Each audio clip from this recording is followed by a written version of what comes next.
दिन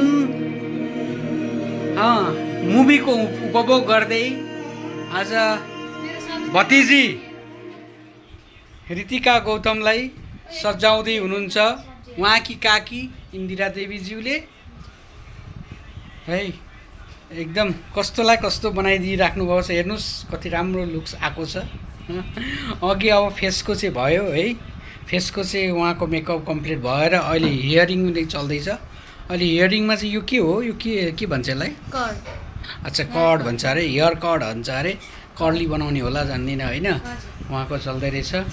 उहाँ चाहिँ अहिले भर्खरै यसमा अलिकति हल्का सिप लिनुभएको छ, उहाँले प्रोटेक्सन गर्दै हुनुहुन्छ। यहाँ लुक्स कति राम्रो आएको छ, हाँसिदेऊ पनि।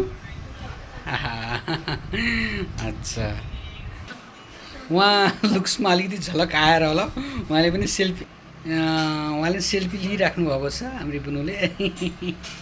ल लुक्स आएको छ।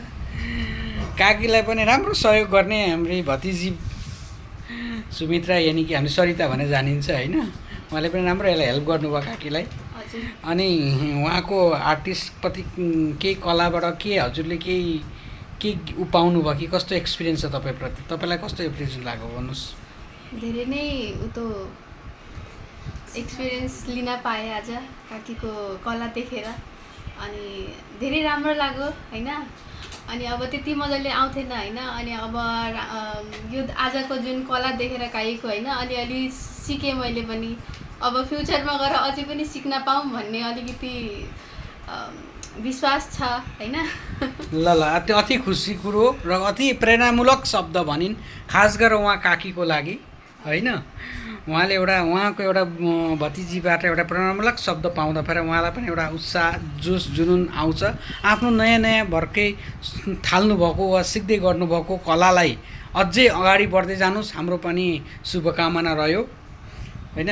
अब यस सहभागीमा पनि अब यहाँ हाम्री सानी फुच्ची भतिजी पनि उपस्थित हुनुहुन्छ। सबैले जान्नुहुन्छ उहाँको नाम कृष्णा गौतम हो होइन। अलिकति अगाडि उहाँप्रति एउटा टक्सो पनि भएको त सायद हेर्नु पनि भयो होला होइन।